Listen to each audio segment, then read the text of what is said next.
Hi, I'm Aida Al-Kaisy, and welcome from the Ethical Journalism Network and our partners, the Evans Foundation and Free Press Unlimited, to a panel that we hope will allow us to have an open and honest dialogue around the challenges to freedom of expression and independent journalism in Central Eastern Europe. This panel is part of a project that the EJN has been working on with our partners, the Evans Foundation and Frittord Foundation, called Building Trust in Journalism, which aims to address the challenges that the media are facing in Central Eastern Europe. The project has seen the publication of 5 reports on the media landscapes in Poland, Hungary, Bulgaria, the Czech Republic, and Slovakia. And we have a report coming out on Georgia in the next couple of weeks, and the Ukraine will follow. Just to give you a bit of background on the Ethical Journalism Network before we start, the Ethical Journalism Network is a global network of journalists, media practitioners, academics, and many others who are interested in ethical journalism and building an ethical media. We've worked around the world to develop tools and resources that support journalists to be more ethical in their trade. For example, tools to help them tackle hate speech, disinformation, reporting on migration. This project, through its delivery of 7 country, landscape and needs assessments, we hope will provide help and support to media practitioners and organizations who are in pursuit of ideas that might make for better and more ethical journalism. So without further ado, I'd like to introduce our brilliant panelists tonight. First off, I have Maryia Sadouskaya-Komlach. She is a media development specialist and journalist with more than 15 years of professional experience. She's lived and worked in Belarus, US, Czechia, Poland, Belgium, the Netherlands, and France, and managed projects in Eastern and Central Europe, Central Asia, and Central America. Maryia's interests are democracy transition, human rights, media development in closed environments, including exiled media and disinformation. Being a Belarus native, she's covered the EU-Belarus relations and Belarusian foreign policy since 2001. In 2015, Maryia advised the European Endowment for Democracy on its feasibility study on Russian language media initiatives. In 2019, she co-wrote a comprehensive analysis of Syrian exiled media for IMS, the International Media Support Organization in Denmark. Maryia currently leads the Eurasia team at the Dutch non-for-profit media support organization Free Press Unlimited. She holds a master's degree in journalism and politics from Columbia University and is a non-resident fellow at the Center for European Policy Analysis. Second, I have Anna Gielewska, and she is the vice chairman of the Reporters Foundation, which is the first organization for investigative journalism in Poland. She's the coordinator of their cross-border project vsquare.org. She was a JSK Knight Fellow in 2019 and 20 at Stanford University, working on a project on countering organized disinformation through strengthening cross-sector partnerships. She's covered politics for leading Polish newspapers, including Gazeta Prawna and Wyprost. And then last but not least, I have Marius Dragomir. He is the director of the Center for Media, Data and Society of the Central European University in Vienna. He previously has worked for the Open Society Foundations for over a decade. He has also been one of the main editors for the flagship research and advocacy project, Mapping Digital Media, which covers 56 countries worldwide. And he's the main writer and editor of the Open Society Foundation's Television Across Europe, a comparative study of broadcast policies in 20 European countries. He's now running the Media Influence Matrix, which he'll talk to us a little bit about further in the panel, which is a global research project looking into power relations and undue influence in the news media. We have approximately an hour for this panel, and there will be time for questions. So please just post them in the chat and I'll share them directly with the panelists. Anna, I'm going to start with you. At a global level, we've seen or witnessed so many government attempts to control the narrative around the COVID-19 pandemic using the excuse of protecting public health. Poland in particular has raised some concerns from organizations concerned with press freedom, such as Reporters Sans Frontières. Can you talk to us a bit about your experience of the last 18 months? How have things changed and how has this impacted on your work? Hello, everyone, and thank you, Aida, for your kind introduction. Thank you for having me here tonight. So Well, that's a great question, and unfortunately, things are constantly moving forward in a bad direction, as Poland, I would say, is relentlessly following Viktor Orban's path in Hungary. Since Law and Justice took power in 2015, we are constantly falling in the Reporters Without Borders index every year, chasing other populist and authoritarian regimes. I think now we are on 64th position, and while we used to be 18th back in 2014, so that's kind of mirrors what was happening here in the last years, and especially months. And you mentioned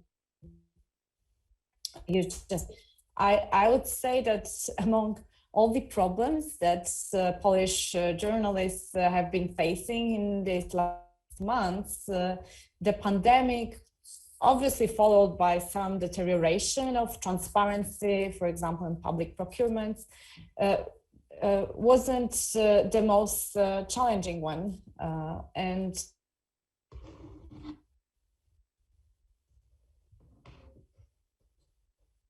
Oh, we seem to have lost Anna. Anna, I'll come back to you. I think your reception, internet connection is a bit weak. Marius, I'll move on to you, because we also saw in the situation in Hungary in March 2020, we saw the parliament grant the government these sweeping emergency powers, which gave Orban greater control of the media, and speaks very much to some of the work that you've done in the past around media capture. Can you explain to our audience what you mean when we talk about media capture, and how this has manifested itself in the context of Hungary over time, and then more recently, in particular, during the COVID-19 pandemic? Yes, sure. Of course, indeed, the pandemic offered, like in the case of Poland and many other countries, another opportunity for some of the governments in the region to intensify their attacks on the media, and at the same time to restrict the freedoms. And now getting back to the media capture, this is something that it's very important to study the phenomenon of media capture. I'm very glad to see that more scholars are looking into that. But what we have tried to do in recent years was to try to deconstruct it, if you can, and understand what it means in practice, and what it means for journalists, what it means for people in the communications field, what it means for journalists and for the generally for the people and organizations that operate in various industries. And what it is, in fact, if you look at countries, but it doesn't happen only in Central and Eastern Europe, where the discussion is focused today on that. It happens in many other places in the world.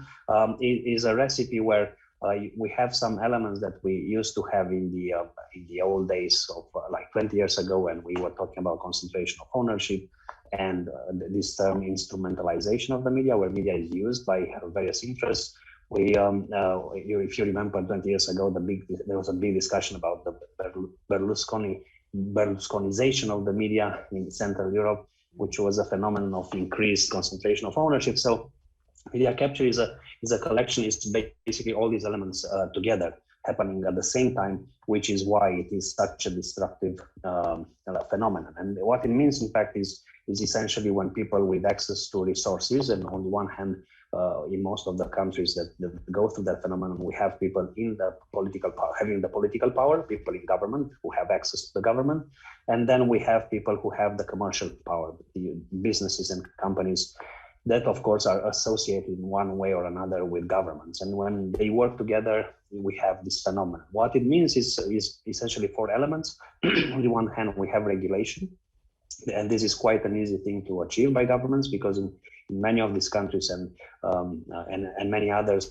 the governments are those that appoint people on regulatory bodies, and these bodies are very important because they give licenses. They have a very important role to play in society, in the media. Secondly, we talk about public funding, and this is the funding that the government is using to fund media, and we have a number of ways to do it, but a very widespread practice is state advertising, which is very problematic because it is used to actually control the media. The third element is public media, which unfortunately many of the countries we are talking about is still or sliding back into state media. And again, this is an area that is quite easily controlled by the governments, because they retain a lot of power in appointing people on the governing bodies of these stations, and at the same time funding them.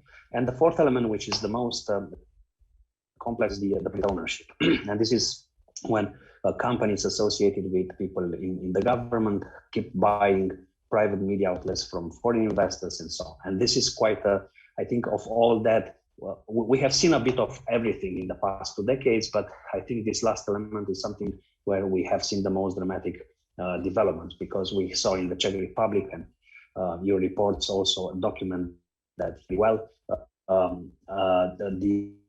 the exit of foreign investors, foreign media companies over the past decade. We see a lot of media companies that used to be profitable, in fact, and did very good journalism, selling to oligarchs in Hungary.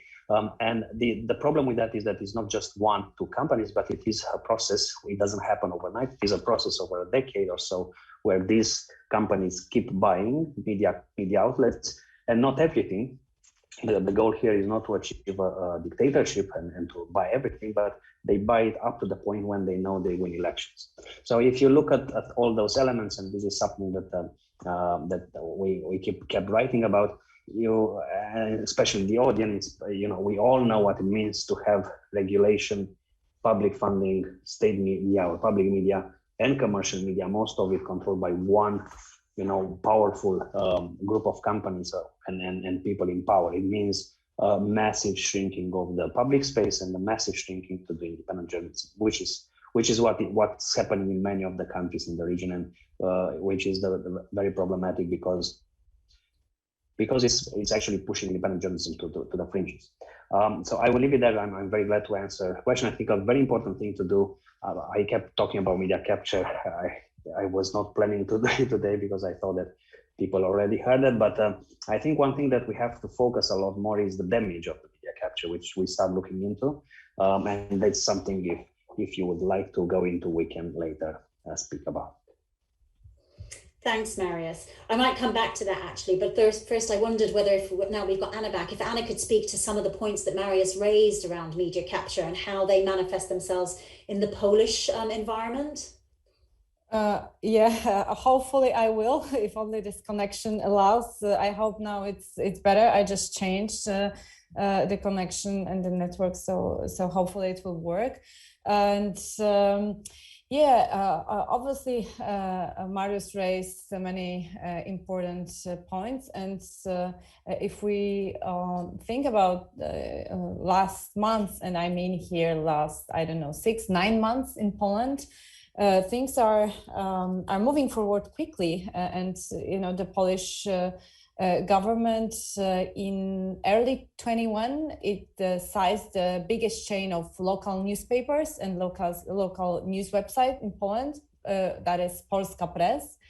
Then in July this year, it began to proceed with a new law that was expected to result in the takeover or even closure of the largest privately owned and government independent TV station, namely TVN, owned by the US Discovery Channel.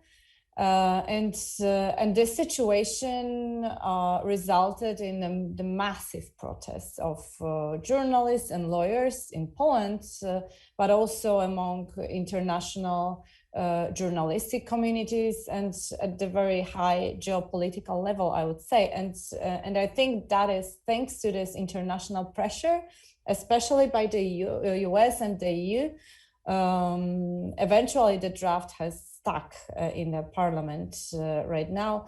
It looks like it has been suspended, but obviously it can be back anytime. So now, like, the situation is kind of seized, but that was a very important and worrying step.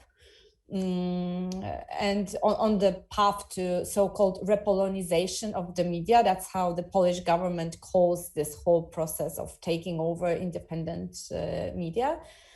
And then a few weeks ago, at the beginning of September, as the Polish president announced a state of emergency at the Polish-Belarusian border, the reporters were removed from the border zone. So now they are not allowed to report on the situation at the border. And the situation means the humanitarian crisis right now that is growing every day. But journalists are banned to enter the zone, work on the stories, and if they still try to do that, they might be charged, or their devices might be seized. So the situation is really serious, and I mentioned the letters in defense of the TVN networks, but there were other letters that the entire journalistic community in Poland signed. That was also against like so-called advert tax on the media. That was another attempt by the Polish government to make life harder for journalists here and media companies. And the last letter was signed to somehow counter this government decision on removing journalists from the border, and journalists and media organizations, main newsrooms sign up this letter to say that we don't agree with this decision. Obviously, still when I'm thinking about these challenges, and I think about the challenges that, for example, Russian journalists face every day, then I still feel kind of lucky to work in a country that wants only to, silence journalists by financial pressure, lawsuits, new legislation that might allow us, to call us foreign agents. But it's, of course, that's kind of irony. And the situation is really, really getting worse and worse every day. And this pressure, financial, legal, is growing, especially that targeting investigative journalism, and that is this aim, like to cause this kind of freezing effect, and that can be observed across the region. And yes, like as Marius mentioned, like this is the media capture, and that's what is it about. So and I feel like that's why we need to keep talking about media capture, because it's as you say, the manifestation of media capture on the ground is becoming more and more dangerous, and we don't want to end up in this extreme situation that we're seeing in other countries, which we're coming very close to. Maryia, I'd be interested to hear, in your experience of working in other countries in the region, do you think this repolonization sort of tactics and media capture, are these trends that we're seeing in other countries across the region? Well, hello everyone, and thanks for the question. I think it would have been too easy if all the governments would just copy everyone's strategies, and then it would be possible also to, criticize them in the same way and have some unified EU-wide response. But fortunately or not, they're very inventive. And in some places, like in Bulgaria, for example, the recent investigation has shown that for 4 years, 5 million euro of EU funds were spent by national authorities to support advertising in the media that were supporting their party. So in this case, you are using advertising as a tool, and you're creating the economic conditions which are not equal. And through that, you just hope that other media outlets would die. And then, of course, your market would be captured, but just in a bit different way than, let's say, buying by Polska Press in Poland, this almost all regional outlets by state-owned Orlen company or state-controlled. Or, for example, let's look at a little bit different country, although close to the region, Slovenia. This is I think, an unprecedented case when the government is refusing to fund public news agency, STA, and just end of last month, the director of Slovenian news agency, Bojan Veselinovic, resigned after, and he said, for 273 days, we worked for free. The main oldest news agency in the country. So again, you would say, well, the government didn't try to capture them. They tried just to improve a little bit the legislation that would allow them to presumably get more balance in the coverage of the news agency. So when you look at this method, you understand that they're all quite different, but there are also some common features about that.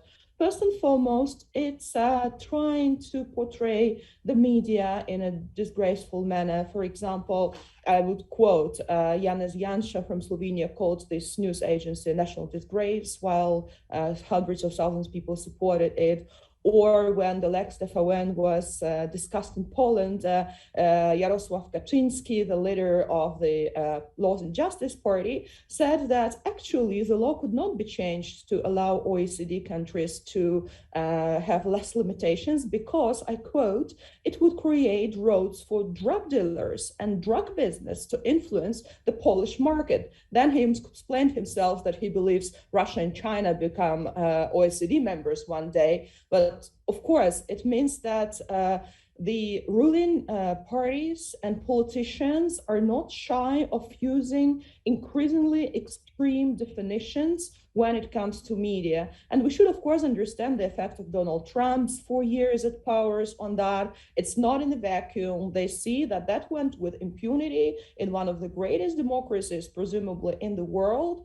And sometimes they also use this double standards argument. They say, hey, look, many other countries do what we do, but they're not getting punished by the European Commission. No one pays attention. Let's come to the migrant crisis. Just recently, German media revealed that Romania, Croatia, and Greece were all using EU money to do illegal pushbacks at the border. But it is now Poland, which is now in the focus for illegal pushbacks. So people in these governments, they use it very cleverly to create the feeling of dissatisfaction with the EU, even in the most EU-prone nations like Poland, and to create the feeling of injustice that fuels the next election cycles and allows them to stay in power.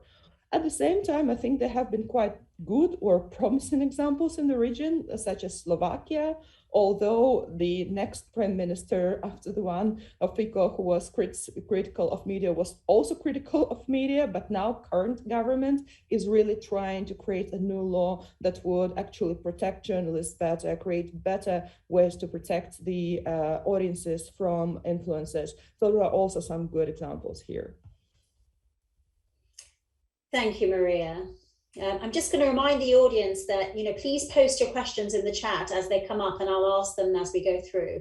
But before that, Marius, I want to go back to the situation in Hungary and pick up on this point that Maryia raised about changes in legislation that look like they might be supporting journalism. For example, in Hungary, we saw some changes in the legal framework that criminalized the spread of false information about the COVID-19 pandemic.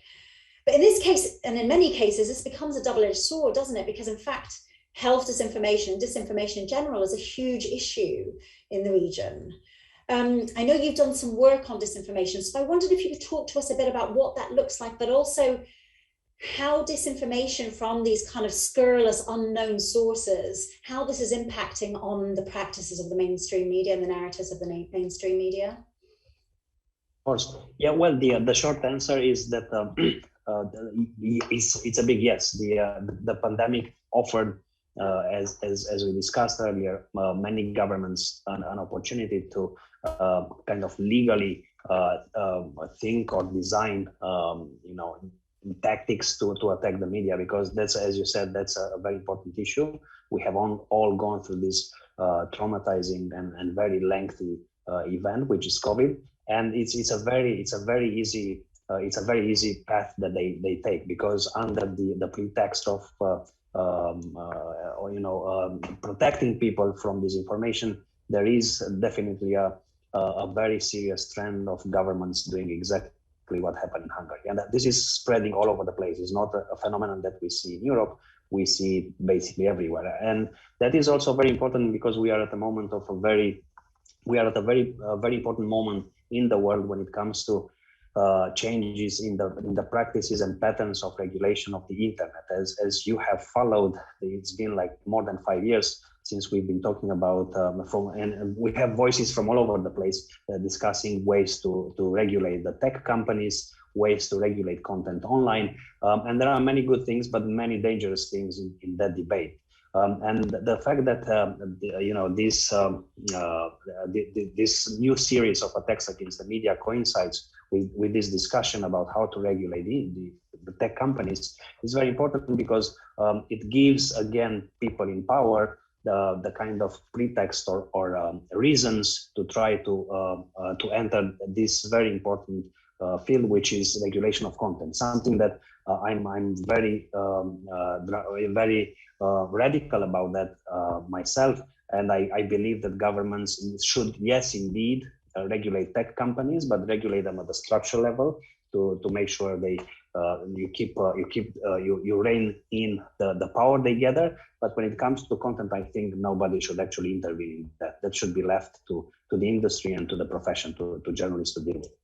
So from that point of view, yes, there is a trend. Yes, that provided the pretext for governments for a new series of attacks. What is really important, and I'm coming back to what I just touched briefly, is the damage, the effect of that. And I think we only see a very little bit of the effect that has on media and journalism. I think the effects will be seen in the years to come, because if we go back to the pre-pandemic and earlier days, this is how actually media capture started. If you look back at Hungary 11 years ago in 2010, when the current government, the party in government now won the elections, and they haven't lost them since then, that was the first thing they did. It was a very controversial law, media law, through which they managed to bring all the state media under one roof. They introduced new regulations that had a very chilling effect on journalists and all that. And even journalists, were very skeptical that this will work. Everybody said back then,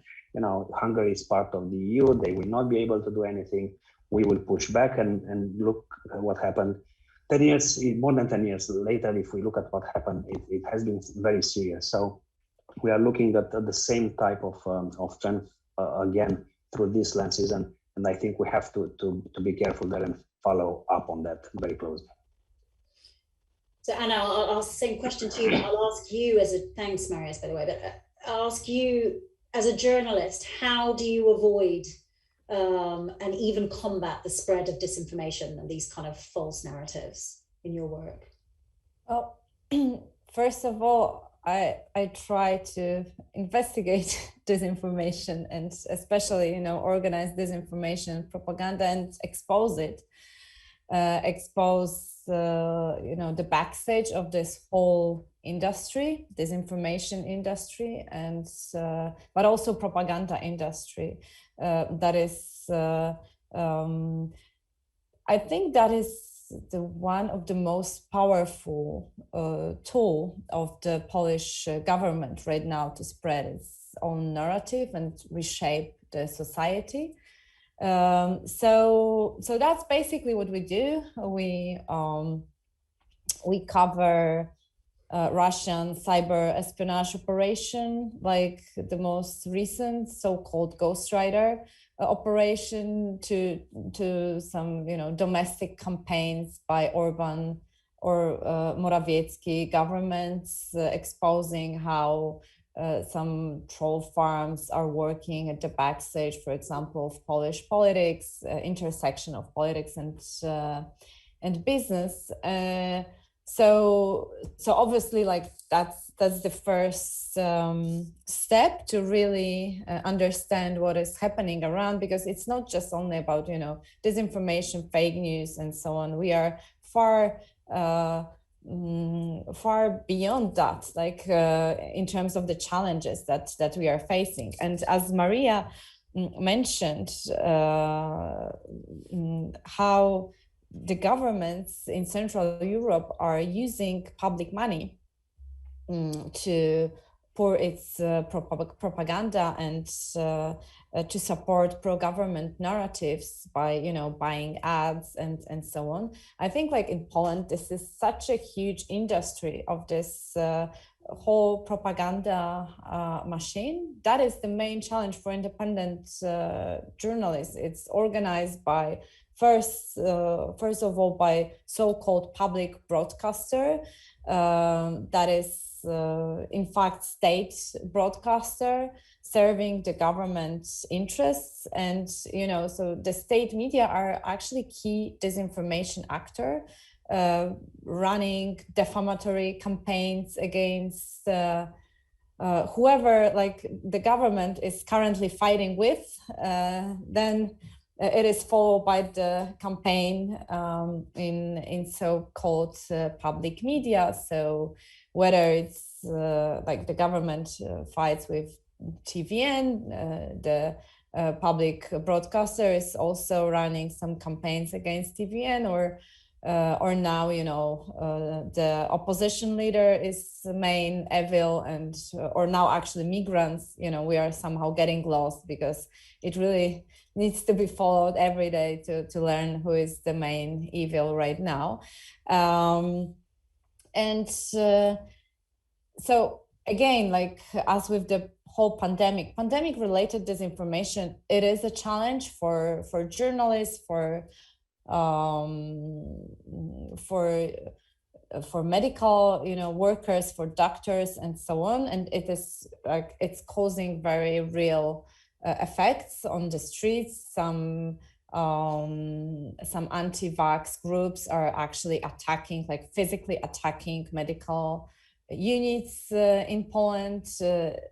Obviously this is a big challenge, but still, as it was mentioned, like that's not an isolated field. We are in a very, very polarized society that is targeting every day by organized disinformation campaigns, and the narratives that are being spread are like, this is like whole industry where these narratives intertwines with each other. So anti-vax with like with climate deniers and with far rights, and whether it is useful for the government, it's also used by the pro-government media. So this is like a very complex field and word to investigate and to describe. So yeah.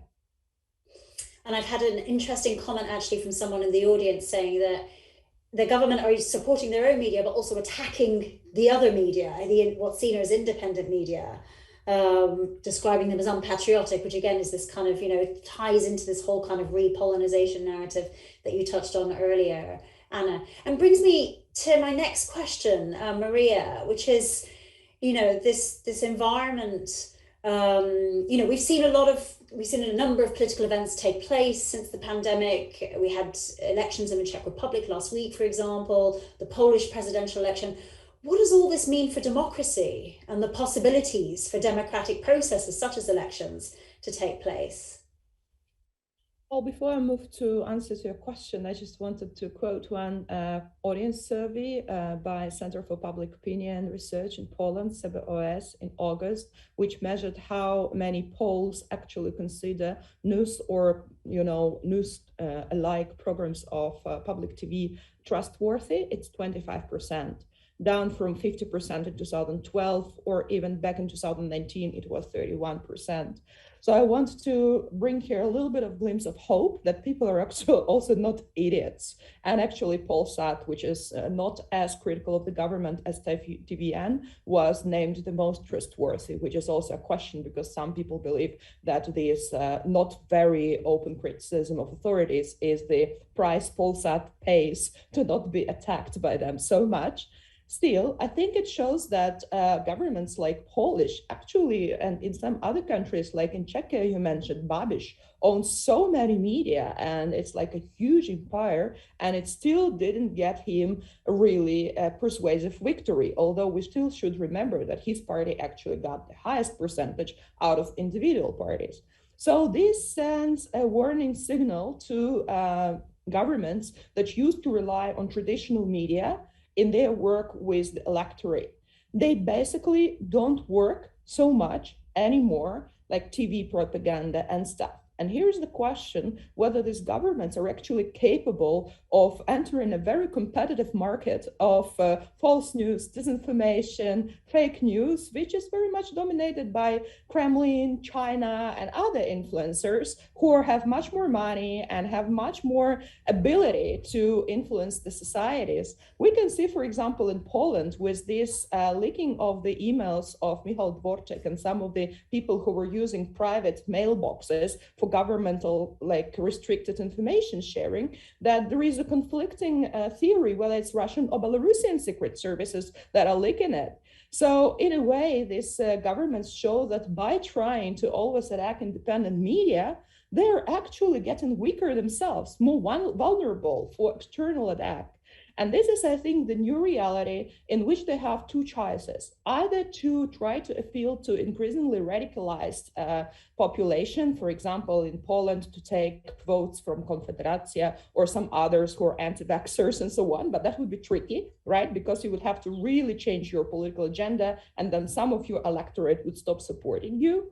Or try to enter this market of disinformation platforms, but they may not win because they're weak, they're also slow. Also, there is this governmental transition of misappropriating money sometimes that is given to certain web solutions, or maybe, which I hope can be the results of pandemic, actually, to gradually find ways where they can cooperate with media that are critical of them.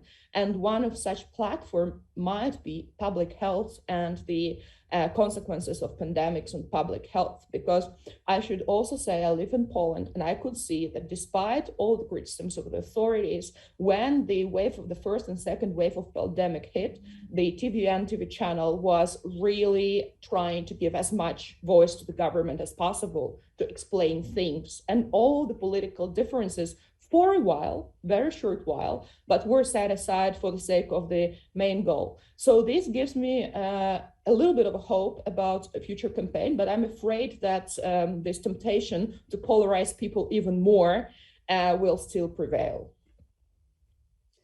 Thank you, Maryia. That's really interesting. I'm going to ask you another quick question, Maryia, as well, just picking up on a point that Anna mentioned earlier about trolling and troll farms, etc. And then back to this point that we had from the audience about attacks on journalists via the media, if you like. Is this having an impact on freedom of expression, or journalists choosing to self-censor or not cover particular issues? And also, I just wondered, again, touching on this point of hope, and again, back on Anna's point of where journalists have come together and signed joint letters, etc. What is there anything that's been done at a civil society level to tackle this decline in freedom of expression or press freedom? Well, it would be probably too naive to think there is no self-censorship. Self-censorship exists in many, let's say, sections of journalism that are more dangerous to perform.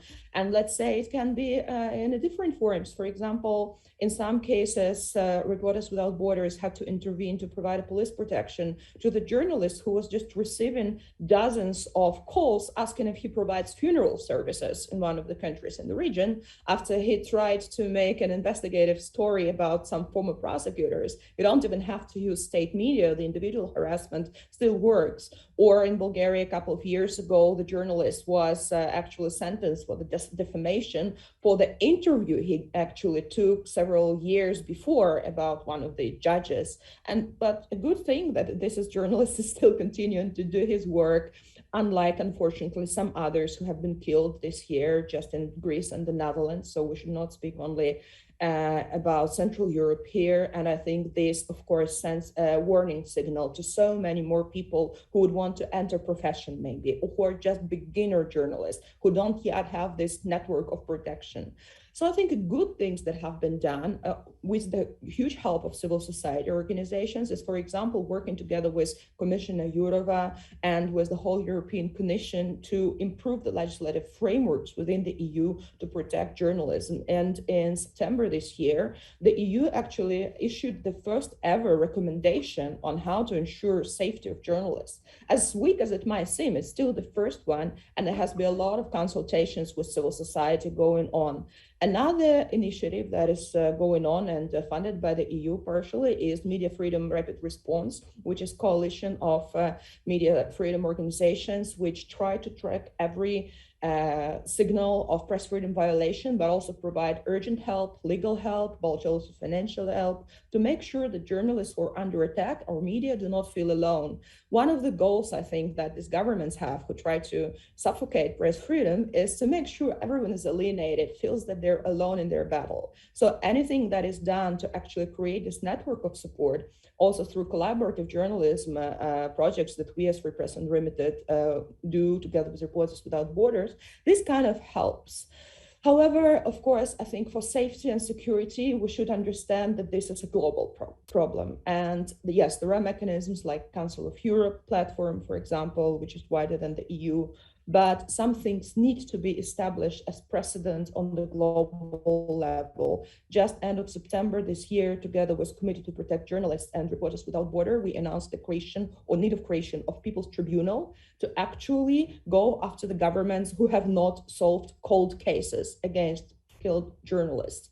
For example, there are many places like that, not only far remote like Pakistan, but much closer to us, Ukraine, on which I believe you still will have report. So I think this is something where we don't have to rely only to ourselves, but really look for more global solutions. Thank you, Maryia. Anna, I'm going to go back to you actually. So the picture that we're painting is bleak with some glimmers of hope within there potentially. I wonder if you had any thoughts about coverage of human rights issues, minorities, topics related to gender, migration, LGBT plus communities. It's an obvious question because a lot of us know what's going on in the region, but I wonder if you could talk to us about some of your experience of covering these topics and talk to us about how they're being covered, and if the changes in the way that the media are covering these topics reflect the political environment and landscape. Like it's absolutely reflects all of that, because again, like these topics are constantly used in all of these political battles that we were discussing, and especially by the propaganda machine. So by the state media or just pro-government media, private pro-government media. So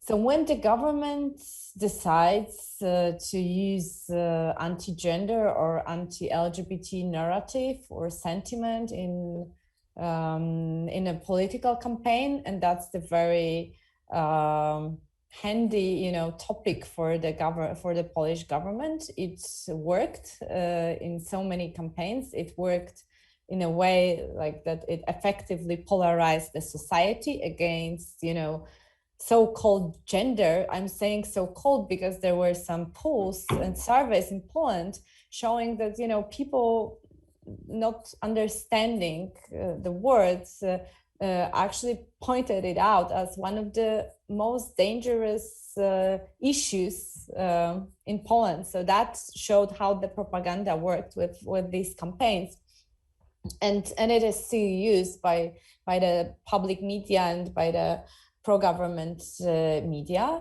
And there is also, I would say, one more dimension of this challenge to discuss. So, while the government is just playing with these narratives in their political goals and campaigns, there is also a growing influence of ultra-conservative radical organizations in Poland, like Ordo Juris, for example. We've been covering for months this international network of ultra-conservative radical organizations, and at the end published a series of more than, I think, 30 stories across the globe on these radicals we've reached. That was called, supported by Investigative Journalism Fund. And while we were investigating these connections, links, money transfers, obviously we were facing some attacks and smear campaigns, not only in Poland, but also we had team members in many other Central European countries. So that's like the other layer of this challenge, because these ultra-conservative organizations are very influential. In Poland, they are able to impose its political agenda, legal agenda. They influence not only the government, but like the whole backstage of the politics. So they are more closely linked to not to the main ruling party, but the coalition partner, that is Solidarna Polska, United Poland. Still, they are able to introduce new legislation and so on. So when they enter this whole debate, suing journalists, suing activists who are covering and exposing such links, definitely it caused some kind of freezing effect. And the way how these topics are covered, I'm not saying they are not covered, because on the other hand, this whole situation encourages independent journalists, investigative journalists to dig in more and to write more and expose more. So that's this brighter side of this story. But definitely it is changing with this growing influence of this radical organizations and aligned with this government interests when the governments are using anti-LGBT sentiments. So that's definitely one of these new challenges for journalists here, and I'm sure it will be more discussed, like how we should approach it and so on. That's an important topic. I'm so glad we have a group of such hopeful panelists, where even the situation as you describe it, you say encourages and creates possibilities, or creates great independent journalism, which brings me very nicely, Marius, onto my next question to you, which is it possible for independent media to financially sustain themselves in the region? Yes, I also agree with the mood here, let's call it that way, because it's all these panels are depicting this green picture, which is green. It's greener than in many years ago, but at the same time, really, I think we have to really think about what the fact that these very highly captured environments, they triggered a lot of innovation. They made, let's be very honest, and I don't know what Anna thinks and Maria, but I think a lot of journalists develop more resilience because of that. It's not, you cannot be self-sufficient and at all in this kind of environment, and you become more innovative, you develop more things and so on. At the same time, looking at what happens within these environments, you wouldn't have probably like investigative projects like the ones that we have seen in recent years. I'm talking here about the cross-border investigations that developed, and we have this recent one that torpedoed many countries in the region and all over the world. So that being said, yes, to your question, it's very hard to really forecast how, in terms of financial sustainability, the things will develop. But I think that is related with the damage, as we call it. And there are many ways to look at that. But let me just, for the sake of time, refer to three briefly of the media capture and shrinking space. One is the what I call the structural impact of capture. And here I'm talking about things that we have seen, the power that these companies and people in power have gathered through capture. And what is really disturbing is that in the past we spoke about concentration of ownership as a very technical a technical trend, but what we see through these trends is more like concentration of influence. This is actually how it develops. The second type of impact that we find really disturbing is the capture is at the narrative level, and this is a discussion that it doesn't take place too often, although it is right there. And when I'm talking about the narrative, I'm talking about the content, the coverage, and this is the type of ideological impact that we see.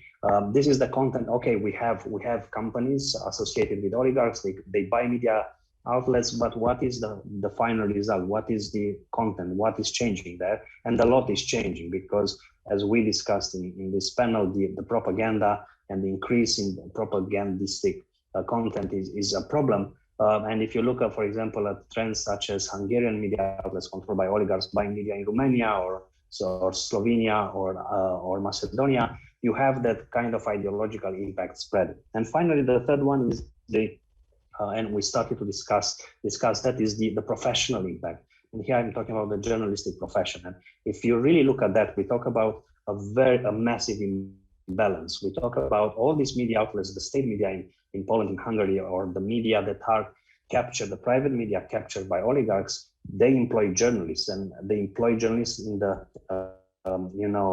thousands of them, especially the state media, the public media. And this is very problematic because that's another paper I've been working on, which I think I'll call it the time of two journalisms. On the one hand, you have all these people who present themselves as journalists. There are thousands of people employed by state media, and they do the job. Many of them believe in that. And then we have the independent journalism, which is shrinking, and people like Anna and other media outlets who are in that field, and they are doing their job. But the balance is huge, and that is going to have a massive impact. So if you look at these three things, let's say Orban is losing elections next year, or things will improve politically, you will not fix them back in a year. It will take a very long time because we are talking about a massive impact at the level of society and populations that are manipulated and lied to. But this is the green part. And as I said, the good one is that this reality is actually make journalists and become more innovative, more inventive, create new structures. And I think within that field, yes, I believe with a lot of struggle, but I think it's not going to be big, but I think media outlets that will become financially sustainable will rise more and more across the region. At the same time, it's very good that we have these structures that have been built with philanthropy money that still exists. Thank you, Marius. Maryia, should donors be playing a bigger role in supporting independent journalism in the region? Yes. Okay, that was a short answer, but of course, depending which donors and how, because you sometimes have governments who seem to have a schizophrenia. They support independent media very well in Belarus and Ukraine, and then suppress independent media in their own countries. So I sometimes think, let them spend all this money in Belarus and Ukraine, and someone else support independent media in their country. Maybe it would work. I think what is needed, and what is I think the Commission is trying to build, is very clear set of criteria when another government or private foundation is entitled, or intergovernmental institution, to say that media sphere in this country is in crisis, and if we don't support them, there is no one else. And I believe we've been too slow to act on that in Hungary. We are being too slow to act on that in Bulgaria or in some other countries, and things that are done definitely not enough, although seem to be going into good direction, but I don't want them to end in this good direction when there is no media market anymore. So I would say not only we need more support from the donors, but quicker and with more clear rules.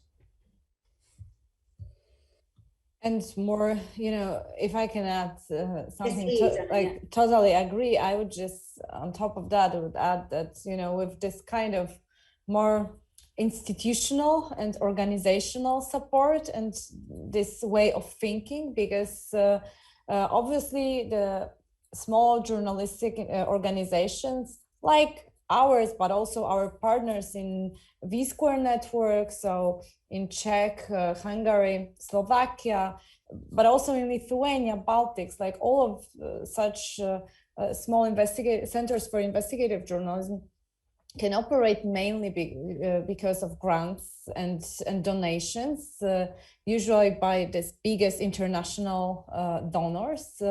Obviously, we are all struggling and working to extend network of individual supporters and working on different paths to sustainability. Still, for example, in countries like Poland, there is no traditional philanthropic thinking, so there are no this big philanthropists, and at the same time that can be a solution for maybe for other media. But when we are thinking about the specific of investigative journalism, that's really challenging, to find a really sustainable model based on individual donations. I think personally that it's impossible, and there is no way for investigative journalism to be sustainable with constant institutional organizational support. Maybe something like Global Fund for Investigative Journalism, or this kind of global initiative. Because this is a public good, and it cannot be approached with any kind of traditional business model. It's a public investment, and we can't measure profits here in a traditional way, as one of my favorite Stanford professors, James Hamilton, highlighted in his Democracy Detectives book that I totally recommend to everyone interested in the topic. So, yeah. Thank you so much, Anna. We've come to the end of the panel. I just thought I'd give you each 30 seconds to round up and have just a little maybe touch on, because we talked about audiences and the fact that actually we are seeing audiences reject these kind of propagandistic narratives to some extent. Is there anything that, Marius, if you could answer on behalf of media organizations, Maryia, if you could answer on behalf of the international community, and Anna, if you could answer on behalf of the journalist, is there anything that we can do more in terms of media literacy or to support audiences on their information journey? Marius, let's start with you and wrap up. 30 seconds. Of course, yes, more has to be done there. In fact, what you see in terms of the impact of manipulation and disinformation in many countries is the result of also very badly designed educational strategies in many of these countries. And we can get into another panel if we start there.